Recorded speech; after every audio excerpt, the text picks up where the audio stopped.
नमस्ते दोस्तों, आज हम बात करेंगे सुख शांति, धन की प्राप्ति और हमारे घर में सकारात्मकता लेके आने वाले कुछ ऐसे पौधों के बारे में जो हमारे घर में लगाना बहुत ही शुभ माना गया है और उनका शास्त्रों में भी काफ़ी अच्छे से वर्णन किया गया है। आप अगर नहीं जानते हैं तो आज हम उन सभी पौधों के बारे में आपको बताएंगे कि आपके घर में कौन से पौधे लगाने से किस तरीके की आपके घर में सुख शांति और खुशहाली आ सकती है। अगर आपने मेरे चैनल को अभी तक सब्सक्राइब नहीं किया है तो प्लीज़ सब्सक्राइब कर लीजिए और पसंद आने पे एक लाइक का बटन ज़रूर दबाइएगा। आप लोगों का सपोर्ट हमारे लिए बहुत ज़रूरी है।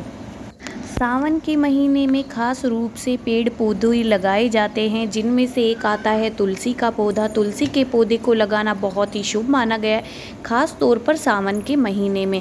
आप सावन के महीने में इसे बीज से भी लगा सकते हैं और चाहे तो आप पौधा भी ला के लगा सकते हैं। आपके घर में अनेक पौधे होने ज़रूरी होते हैं। तुलसी का पौधा अक्सर नेगेटिविटी के कारण सूख जाता है।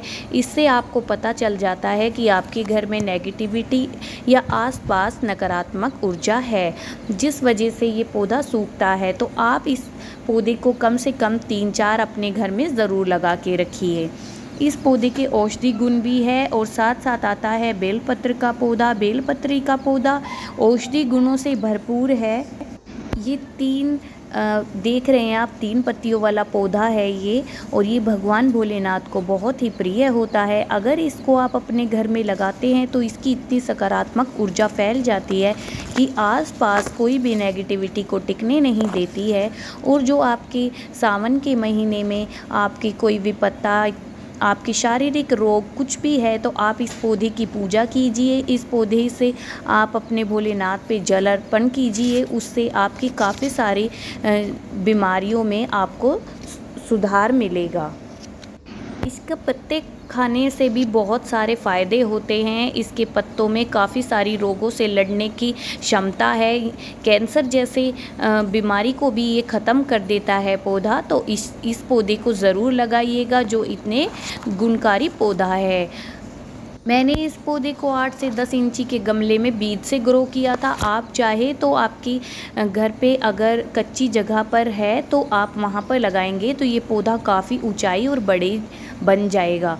साथ ही लगा सकते हैं आप अपराजिता का पौधा। ये अपराजिता है, ये नीले रंग के फूलों वाली बेल है। आजकल आपको ये सफ़ेद बेल में भी मिलता है, लेकिन आप नीले रंग का ही ज़रूर अपने घर में लगाइए। सुख शांति आपके घर में लाता है। साथ ही ये इसमें कृष्ण भगवान, भोलेनाथ और शनि देव को ये बहुत प्रिय फूल होता है। इस फूल की जो खासियत है कि इससे ये आजकल हमारी जो है क्रीम वगैरह जो बनती हैं उसमें, आपके परफ्यूम में और यहाँ तक कि आपकी हर्बल टी वगैरह में भी इसका यूज़ होता है। इसकी पत्तियाँ और इसके फूल की जो अलग सी एक बनावट सी होती है। इसका फूल जितना ही सुंदर दिखता है उतना ही इसके स्वास्थ्य फ़ायदे भी होते हैं। फूल औषधि गुणों से भरपूर है। साथ ही फूल का उपयोग आयुर्वेद में सदियों से किया जा रहा है। इस पौधे को ज़रूर लगाइए। ये एक बेलुमा है। साथ में आप लगा सकते हैं आक का पौधा। इसको मंदार, आक, अर्क और आकोआ भी कहते हैं। आपके यहाँ क्या कहते हैं कमेंट बॉक्स में ज़रूर बताइएगा। इसके जो पत्ते हैं वो बरगद की जैसे दिखाई देते हैं। बड़े बड़े और मोटे से पत्ते होते हैं इसके, और इसके पत्तों में से दूध भी निकलता है। इसके जो फूल आता है वो बिल्कुल सफ़ेद रंग का है। ये जो घर में हम लगाते हैं, ये भी आप सावन के महीने में भगवान भोलेनाथ पे इसके पत्ते भी चढ़ते हैं और इसके जो फूल आते हैं वो भी चढ़ाए जाते हैं। इस पौधे को आप बुधवार को अपने घर पे लगा सकते हैं। गणपति जी का भी इसमें साक्षात रूप होता है। भगवान गणपति जी को यह पौधा बहुत प्रिय है और इसको आप उत्तर पूर्व दिशा में या पूर्व दिशा में लगा सकते हैं। इसको मैंने एक ग्रो बैग में लगाया हुआ है।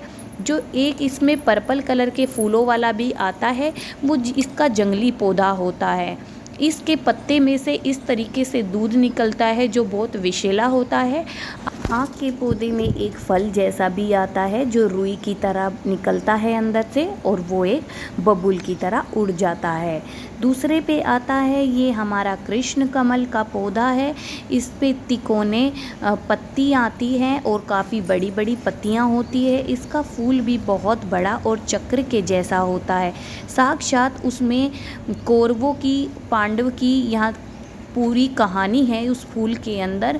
100 कौरव और 5 पांडव, उसके साथ ब्रह्मा विष्णु महेश, और बीच में जो चक्र है बिंदी, वो है कृष्ण भगवान। तो इस पौधे को भी आप लगा सकते हैं। ये एक बेलुमा बेल बनता है, इसमें बहुत सुंदर फूल निकल के आता है। इसे आप अपने घर में ज़रूर लगा सकते हैं, जो कि पूरी गाथा बताता है। ये पौधा सुदर्शन चक्र की तरह आपकी मदद करता है। साथ में आता है सुख शांति का पौधा। इसकी मिर्ची जैसी पत्तियां होती हैं, सफ़ेद रंग के छोटे छोटे इसमें फ्लावर गुच्छों में आते हैं, और ये बहुत ही खूबसूरत सा भी पौधा लगता है। आप चाहे इसे जितना बूशी बना सकते हैं, और इसको मैंने छोटे से पॉट में लगाया हुआ है। इसका नाम ही सुख शांति है, तो ये आपके धन का भी आगमन करता है और आपके घर में खुशियाँ और सुख प्रदान करता है। इस पौधे को आप नर्सरी में से लेके आ सकते हैं और इस सावन ज़रूर लगाएं। अगला आता है मोरपंखी या तुजा इसे कहते हैं। ये पौधा कृष्ण भगवान को बहुत प्रिय है। कहते हैं साक्षात कृष्ण भगवान जी इस पौधे में वास करते हैं। हमें पता नहीं है हमारे पुराणों में कौन कौन से पौधे का वर्णन किया गया है। हम ग्रंथों के बारे में नहीं जानते, इसलिए बहुत से पौधों के बारे में भी नहीं जानते हैं। इस पौधे को आप ज़रूर लगाइएगा। मोरपंखी, इसका नाम भगवान कृष्ण के नाम पर ही पड़ा है। इसे हम विद्या का पौधा भी कहते हैं। विद्या का पौधा यानी कि हमें पढ़ाई में भी मदद करता है। इस तरीके के पौधे को आप अपने घर में ज़रूर लगाइए। इसे लगाना भी आसान है और इसकी केयर करना भी बहुत आसान है। इस पौधे को धूप पर्याप्त मात्रा में चाहिए होती है। साथ में आता है शम्मी का पौधा। घर में अशांति फैली हो, सुख ना हो, कलह कलेश होता हो, या फिर आपके घर में पैसा आता हो और टिकता ना हो, तो इस प्रकार के पौधे को आप लगा सकते हैं। इनमें से जो ये मैंने पौधे बताए हैं आप ज़रूर ऐड कीजिएगा। ये शनि देव का पौधा है। इसे घर में लगाने से सुख शांति और खुशहाली आती है। यहाँ तक कि शनि देव जी की कृपा भी हम पे बनी रहती है। जिन लोगों को ढैया या साढ़े साती चल रही होती है वो इस पौधे को अपने घर में ज़रूर लगाइए। इसकी पूजा करने से नित्य नियम शनिवार को कीजिए और इसको धूप में ज़रूर रखिए। पौधे को ये धूप में बहुत अच्छे से चलता है। साथ ही इसमें एक खूबसूरत सा फूल भी निकल के आता है। फिर बात करते हैं हम मनी प्लांट के बारे में। मनी प्लांट के नाम से तो आप सभी जानते होंगे कि ये मनी प्लांट है। साथ साथ ये मनी को अट्रैक्ट भी करता है, लेकिन इसकी सही दिशा का मालूम होना बहुत ज़रूरी होता है। हम गलत तरीके से अगर किसी पौधे को लगाते हैं तो उसका नेगेटिव रिज़ल्ट भी मिलता है। इस पौधे को आप इस तरीके से गुच्छों में लगा सकते हैं, आप अनेकों लगा सकते हैं, लेकिन इस पौधे को थोड़ी मात्रा में अगर आप धूप भी दिखाएंगे तो ये बहुत अच्छे से चलता है। अगर इसके पत्ते पीले होके गिर रहे हैं, इसकी ग्रोथ नहीं हो रही है, तो इसका सीधा सीधा असर जाता है हमारे धनराशि यानी कि मनी पे, और साथ साथ सुख पे भी जाता है। तो इसको सही दिशा में लगाना ज़रूरी है। साथ में आता है हमारा पारिजात का पौधा। हार श्रृंगार भी बोलते हैं इसे। इसमें सफ़ेद रंग के फूल आते हैं जो बहुत खूबसूरत लगते हैं।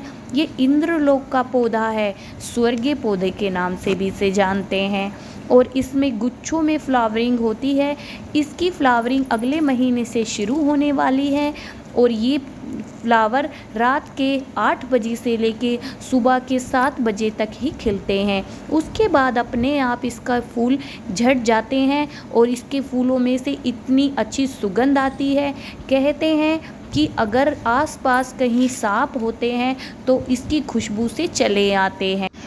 ऐसा बिल्कुल नहीं है दोस्तों। मैंने भी ये पौधा लगाया था, तब मुझे डर लग रहा था, पर ऐसा कुछ नहीं होता है, ये सिर्फ़ एक कहावत है। लेकिन इसके फूल में जो खुशबू है वो रियली बहुत अच्छी है और इसका औषधीय गुण भी बहुत ज़्यादा है। आपके शारीरिक दर्द में, ये जोड़ों के दर्द में काफ़ी आराम देता है और साथ में सुख भी प्रदान करता है। ये है करसूला का पौधा, जेड प्लांट भी इसको बोलते हैं। ये साक्षात कुबेर का पौधा होता है। इससे धन और कुबेर घर में टिका रहता है और घर में सुख शांति बनी रहती है। इसको आप अपने टेबल, ऑफिस पे भी लगा सकते हैं इस पौधे को, या फिर अपने एंट्रेंस पे ज़रूर लगाइए जहाँ पे 2 से 4 घंटे की धूप इसे मिले। उम्मीद करती हूँ आपको भी ये वीडियो पसंद आई होगी और काफ़ी मदद मिलेगी।